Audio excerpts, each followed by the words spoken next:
few scenes from the science fiction horror movie Alien, produced by 20th Century Fox and filmed at the Shepperton Studios in England.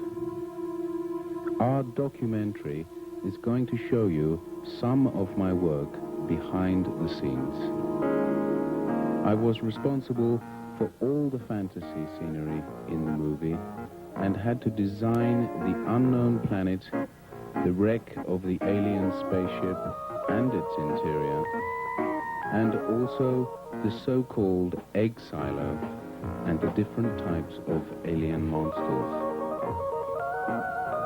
I made the first sketches and designs for the movie in my studio in Zurich after the first discussions of the project with the director, Ridley Scott. I flew to England several times where my paintings were appraised and we discussed possible alterations. These are a few variations of the alien figure I had in mind. They all emerged out of my personal visual world, which I call biomechanical.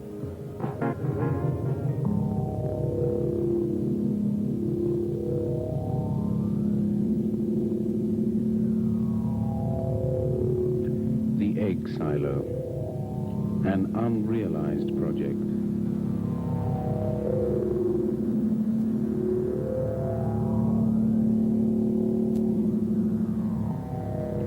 Landscape of the unknown planet.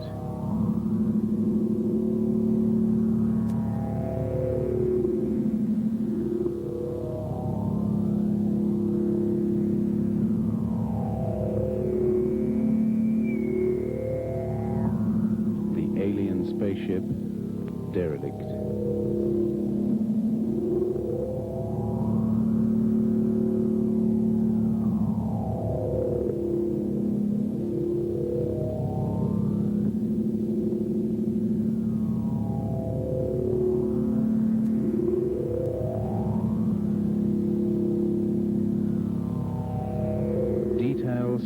And structure of the derelict.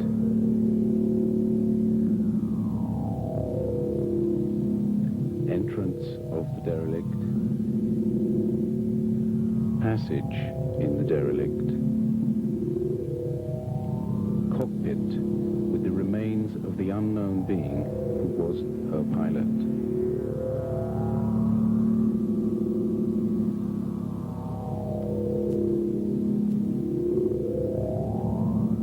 Pilot's seat and the pilot in detail.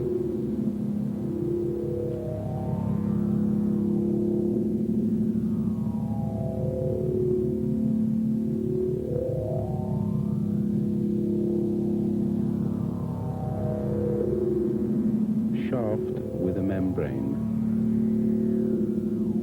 The interior of the egg silo. Model of the egg silo.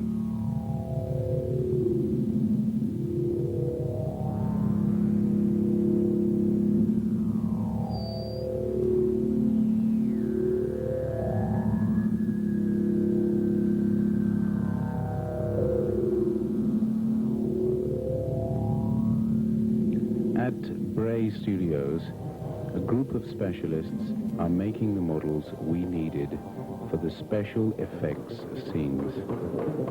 My colleague, P. Voise, will explain in a moment how these models are made and finally used in the movie.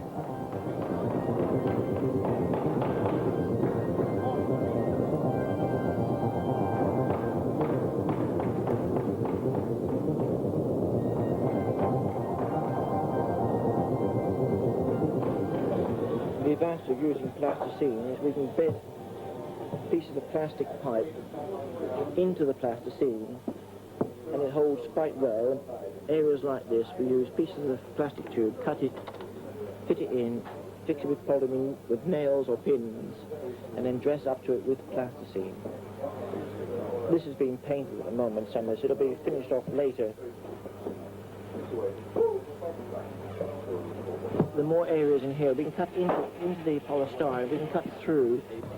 This part of the alien spacecraft is an area that was made full size on a large stage at Shepperton Studios. The total height is about 12, 13 meters high. From here to here. You get some idea of the scale. That little figure there is approximately the right scale. The landscape was built at Shepperton Studios. Some of it, anyway, it comes back as far as here. A lot more will be built on the stage here in model form, which will cover a large area.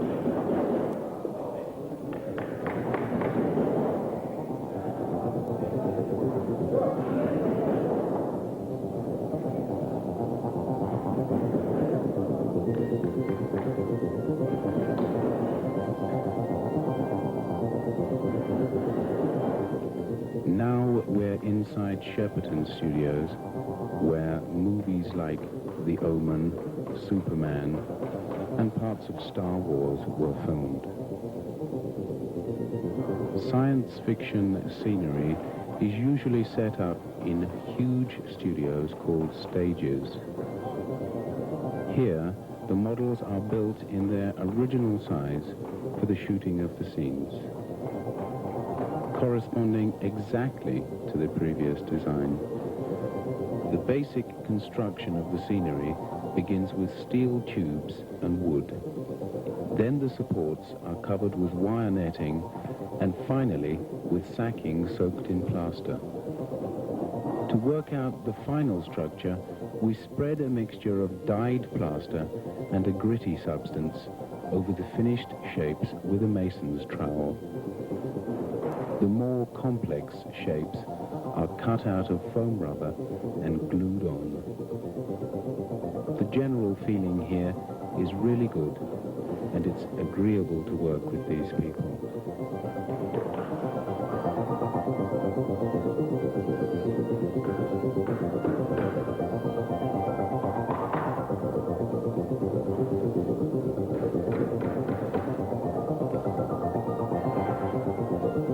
The tubes, only vaguely defined in the design, have to be integrated into the landscape and painted to fit in. Through the use of different smoke and water effects, the final decor achieves a really mystic atmosphere and is presented as follows.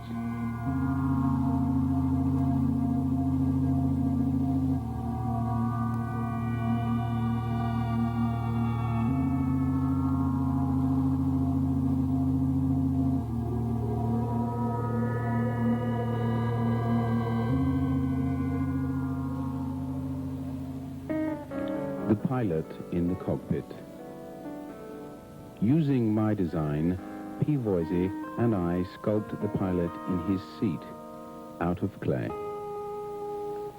Every detail is important because it has to show up well in the final mold.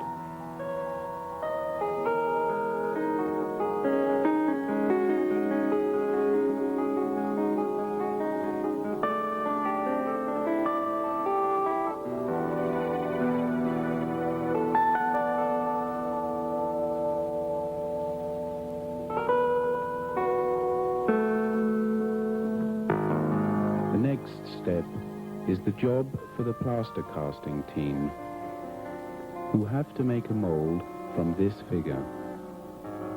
They're really working with terrific energy. To stabilize the forms, they insert strips of plaster-soaked sacking.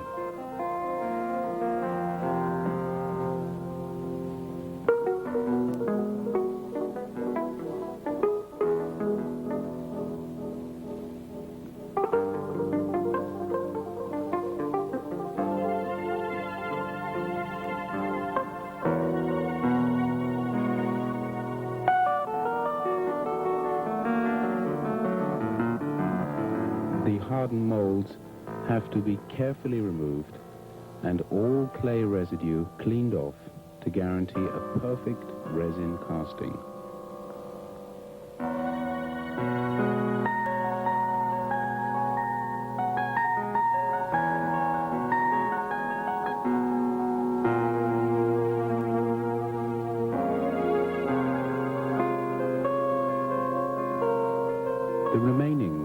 productions are also built with wood, plaster, and foam rubber.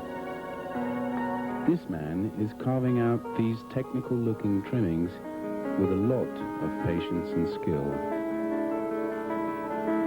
To create a homogeneous effect of the sculpture, I'm painting parts of it with a transparent sepia color.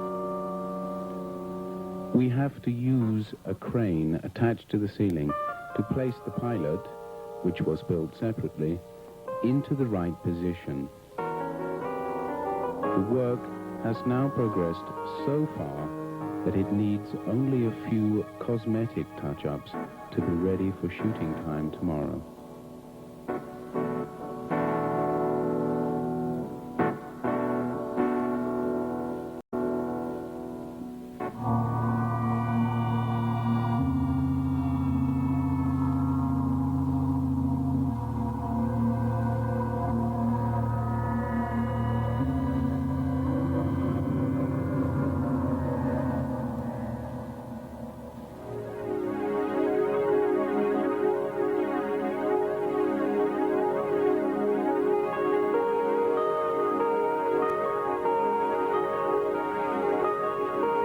The egg, or rather eggs, we used about 120 of them for this set, are the organic repositories of the aliens in their first form of appearance, the so-called Facehugger.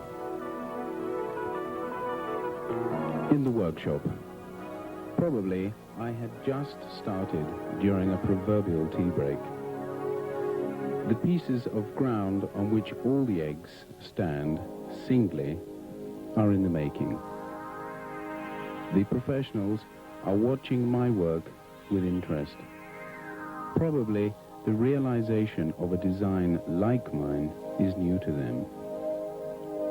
The original idea for the egg's opening was a kind of mobile elastic slit, but production felt that this was too directly reminiscent of female sex organs and worried about possible censoring in Catholic countries. So we settled on a similar but crosswise shape, which satisfied both the Catholic countries and my own sense of forms.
The Facehugger. The design for the small alien monster named the Facehugger is lying in wait inside the egg to be awakened out of its beauty sleep by the slightest touch of the astronaut's hand. It flings itself onto its victim, eating its way through the helmet, and settles on the man's face, forcing its long snout down into the helpless victim's throat in order to deposit its horrible seed. The cosmic incubation has begun. Having been a professional industrial designer, it means a lot to me to have a design show its symbolism as well as its functional aspect clearly. Therefore, I endowed the Facehugger with the spring-like tail he uses to propel himself out of the egg, also with 8 long-jointed fingers and 2 pulsing testicle-like appendages for the spores. The delicate mechanism of the fingers is moved by invisible strings, and the pulsing comes from a small air pump.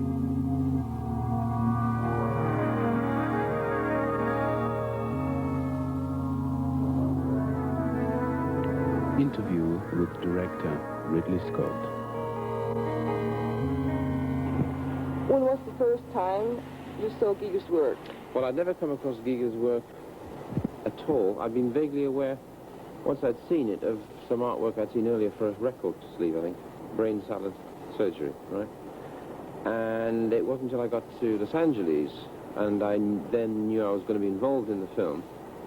The thing about all these films, all monster films, or whatever you'd like to call it, is that the danger is how on earth are you going to finally do it? How are you going to make it, okay? And so that was one of the big concerns about how on earth it was going to be carried out, who was going to actually design it and create it. And I was shown the book, Necronomicon, okay, in Los Angeles, in fact by O'Bannon, who brought it in, and I nearly fell off the desk, said, that's it, and why look farther? And so that's how I saw it. It was as simple as that. I've never been so certain about anything in my life. And what impressed you most about his work? Again, it's one of those things where I think there are a lot of, say, artists in this area and of surrealism or whatever you like to call it. And I think Giger has an extra quality of, I think one of the most frightening things of all is a quality of reality combined with a sort of his own form of fantasy. And I think that's what makes it stronger, is the reality, not the fantasy. And was it easy to work with him? Very, very. And in fact, I'm hoping that maybe we'll do another film very soon. And has the alien turned out as you imagined? Yeah, I mean, you always aim for the alien or the film. The alien. The monster. The monster. We shouldn't call him a monster, he's better than that. So I think that's the first answer, that he's better than a monster. He's far more primal and far more frightening and far more realistic, in a sense, than the idea of the monster. And so I think, yes, he's turned out very well. Better than I thought. Thank you.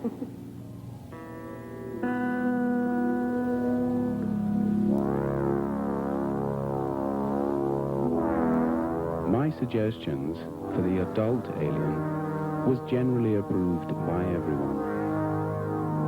The task of designing an elegant insectoid being that has nothing in common with the usual clumsy film monsters was solved. But we came to the conclusion that a creature without eyes, driven by instinct alone, would be far more frightening. That's why I painted a second version of the alien, which has no eyes. It's a lot easier to put down a fantasy in a painting than to translate such a creation into a costume that can be worn by a man. We realized this while constructing the alien's head.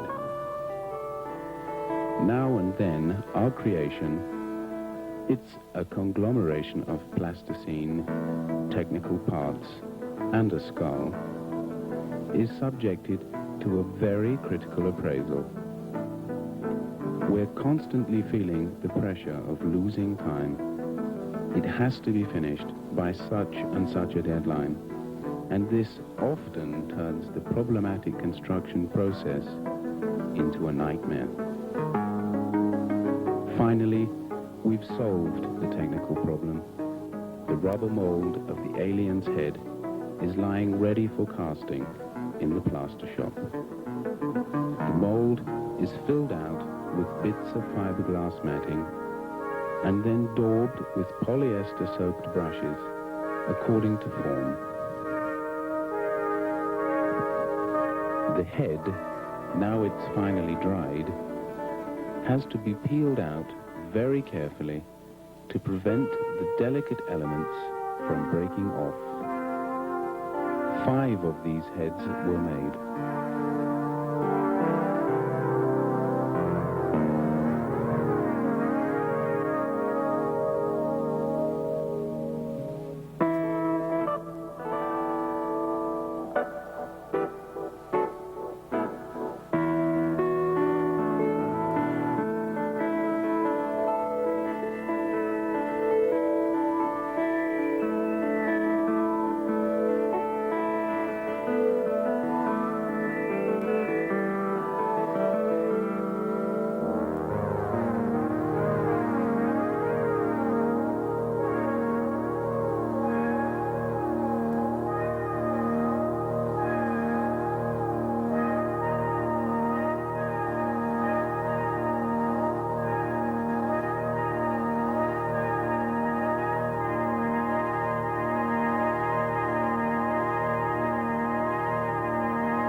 I got to work every day at 8:30. My studio's in B stage. 2 wooden partitions soon became an attraction for my co-workers' friends and families.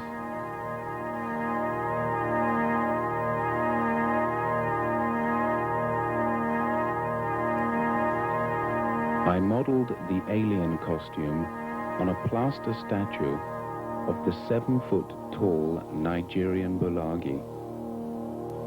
It's laborious, intricate work to fit on layer after layer of plasticine, to add in tubes, cables, vertebrae of snakes, and so on, in order to finally see the biomechanical alien from my imagination standing in front of me.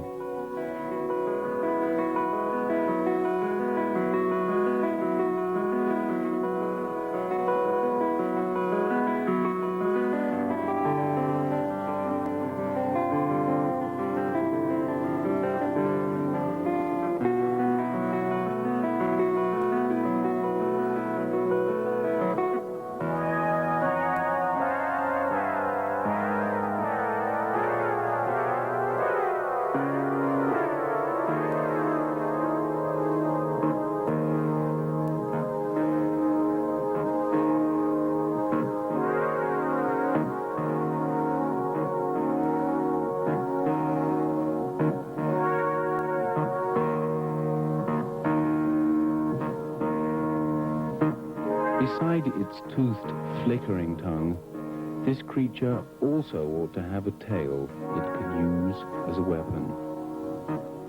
For this, I am using an animal vertebrae which appears to be flexible enough.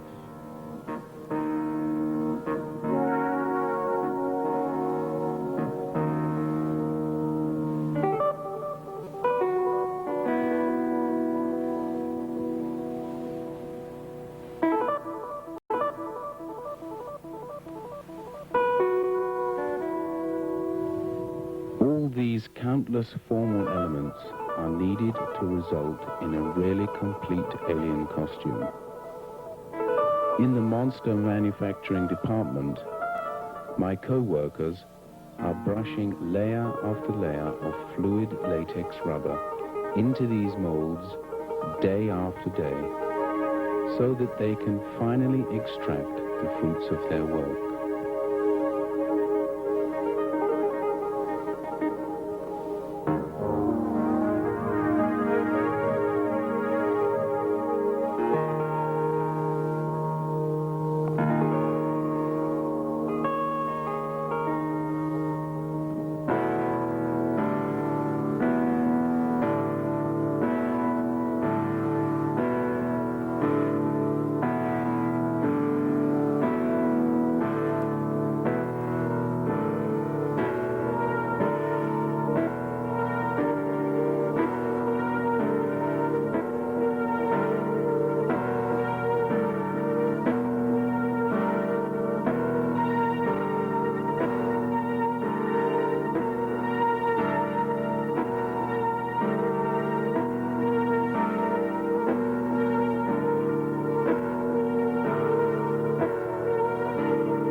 the legs of the costume. For a perfect fit, a bit of artistic tailoring is called for. Now my job is to join together the different parts in terms of the structures and colors so that the audience won't see a costume but a convincing, realistic being.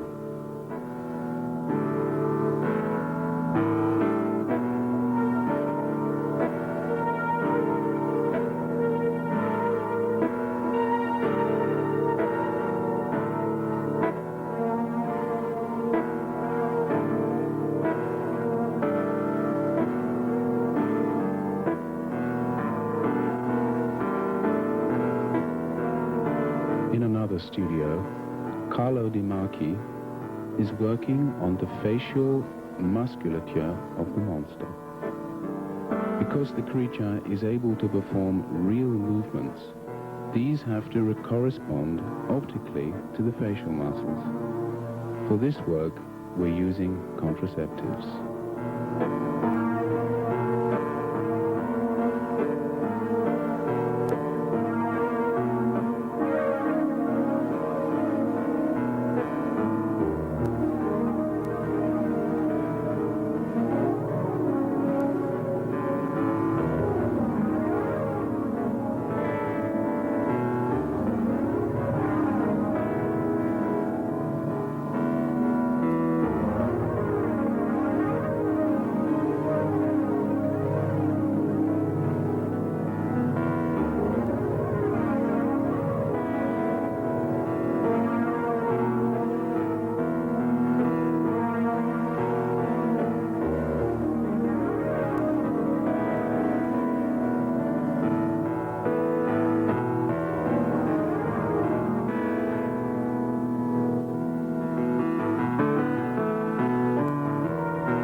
With his crew. Probably Rambaldi's most famous mechanization is King Kong in the new movie version. He was awarded an Oscar for the mechanization of that ape, and he also instilled life into our alien. The facial movements are controlled by hand through wires attached to a lever console.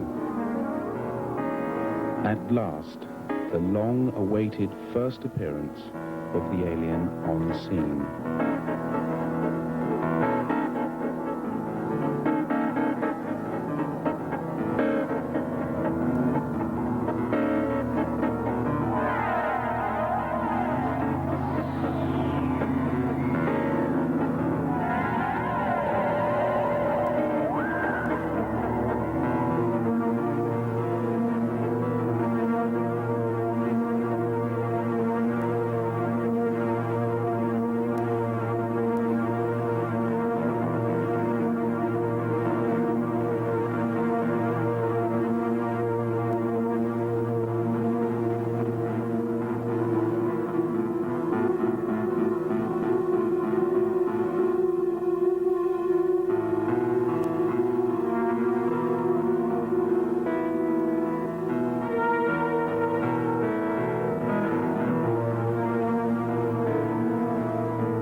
Concentration is always very intense. Scott is giving last instructions to the stuntmen. The acrobatic parts of the scenes are mainly played by our stuntmen. And now, complete silence. Everyone present is watching events with great suspense.